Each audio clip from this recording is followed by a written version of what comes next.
So I wanted to share my 5 best fitness changes I've made in 2022 that have made the most difference. This isn't just in the effectiveness of my sessions, but just helped me get results in a much shorter space of time. So I'll start with the first one, which is making every rep count. So what I mean by this is I started the beginning of this year and I feel like I wasn't really challenging myself with my actual sessions, and then I was wondering why I wasn't either progressing, and I just felt like I'd plateaued and wasn't really enjoying my sessions either. So making sure every session I'm picking a really challenging weight and I'm getting toward the end of my rep range and finding it difficult. So say if you're doing 3 sets of 10 reps, you're getting towards those last 3 reps and finding it difficult and you're having to push yourself, challenge yourself. That is what we're aiming for. This doesn't just go for your lower body days, because this is what I made the mistake of a few years ago. I would be increasing my weights on say my lower body days, but on my upper body days I'd just keep the weight the same, and that way you're not going to see results with your upper body because you're not challenging yourself or picking like a weight that pushes you. So ways to make your reps count is slowing your reps right down, adding things like pauses, just making sure you can actually concentrate on that muscle that you're trying to work, and just really actually concentrating on your session rather than being half in your session, half on Instagram or like scrolling on something. And just being more present, I think, really has helped me the most. The next change I've made is not wearing baggy clothes as much. The beginning of this year, I feel like what I was dressing myself in was just reflecting my emotional state completely, and I definitely believe how you dress really reflects how you feel in yourself, and I felt like I was just covering myself up in baggy clothes because I wasn't feeling like myself, which is completely normal and fine, but then I just felt like it was reflecting sort of everything that has meant for me, like picking outfits that I absolutely love and feel really good in the gym. And personally, I like to put on a little bit of makeup and just go to the gym, get in my zone. That is like my little me time. And with your gym clothes as well, picking things like fabrics, like it's all these little details that make the most difference. And I don't know if you've heard of the theory dopamine dressing, which is about wearing certain clothes that can make you feel, say, happier on days when you don't necessarily feel like that. I am 100% such a believer in that, and it's like if I'm having a bit of a lethargic day, I just feel so energized from getting myself ready, putting a little bit of makeup on, putting an outfit on that I feel like put together and ready to take anything on. Just makes a big difference. And it's the same for me in the gym. I like wearing nice clothes in the gym that just can reflect and empower me the most. Still obviously wear like tees and stuff like this, but I just think I was wearing like oversized stuff for the wrong reasons and trying to cover up when that just didn't really help my like overall mental health. So that's been a big change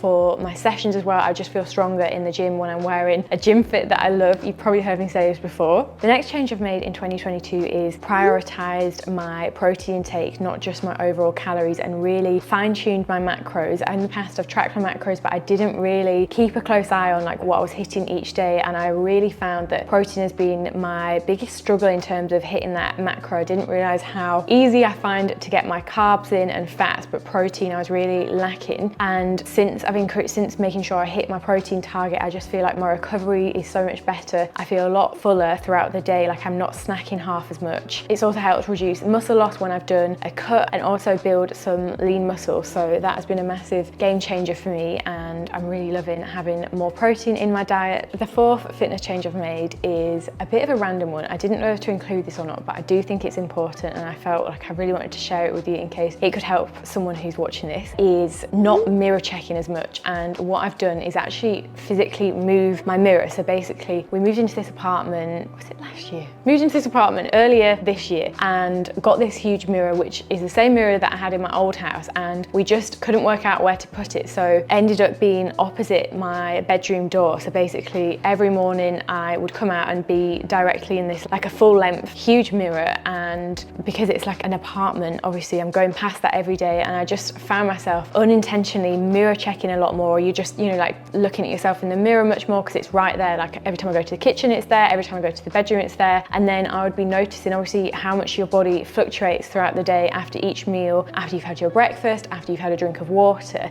And I found myself mirror checking a lot more, and it just wasn't doing my mental well-being any good at all. I felt like I wasn't making progress in the gym, so I physically moved this mirror, and it's been the best thing. And I now have it like near the balcony door, so I'm not having to like come and go every single 2 minutes past this mirror, and it's just meant I'm not mirror checking, obsessing over my external body that I'm in so much. And I can't tell you if that's something that you feel like you have not an issue with necessarily, or if it's something that you've not really thought about. I'd really recommend you move to a place where you're not having to walk past it like, you know, 10 10 to 20 times a day, and I just felt like that's made a huge difference in how I see my body image as well, and just remembering that we're so much more than our external bodies. And I did put up a Instagram reel which was from a Kendall Jenner interview, which I absolutely love. It was a trend on TikTok, and it's just about like when you look in the mirror, if you find yourself saying something negative, or if you're having like a bad body image day, having like a photo of a baby version of you on your mirror, so that every time you look in that mirror you're remembering that you're saying something about this younger version of yourself. And I absolutely love that. But to summarize, simply physically moving my mirror has just made such a big difference, and I couldn't work out for ages. I felt like I didn't know why I was like worrying about what I looked like so much, or constantly looking in the mirror, and it was just like something small as the positioning. Whereas now I actually have a much smaller mirror, but it's not like a full length one or as much in my face, which I much prefer.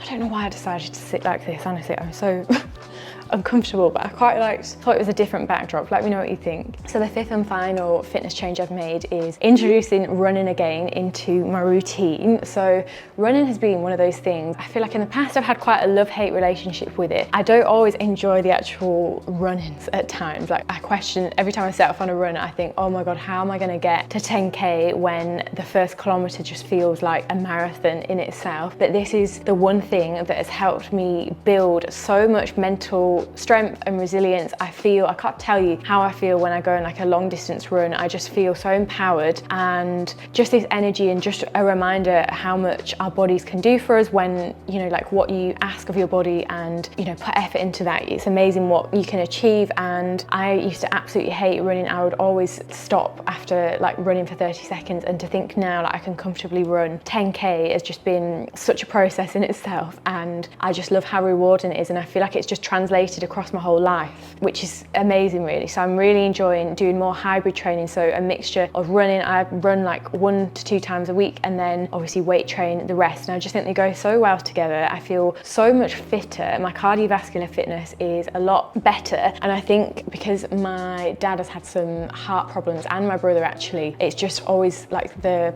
running side of things. I just want to keep myself as fit and healthy as possible across all angles, and it's been a breath of fresh air to do a combination of training. And Mason will sometimes come on runs with me. I also use it as a time to listen to podcasts, so that's been a really amazing change, and yeah, just something that I wanted to mention to you guys. But like I say, please don't think for 2 minutes that I don't find running like one of the hardest things ever. You know, when you set off on a run and it's not even been a kilometre yet, and you're just questioning everything, which I think goes through all of our heads. Like, yeah, just wanted to mention that. But yeah, I really hope they're useful. Let me know what you thought to these tips, if you try any of those, and if you'd like to see another video similar. I would love to do maybe like a mistakes one, or I have lots of tips.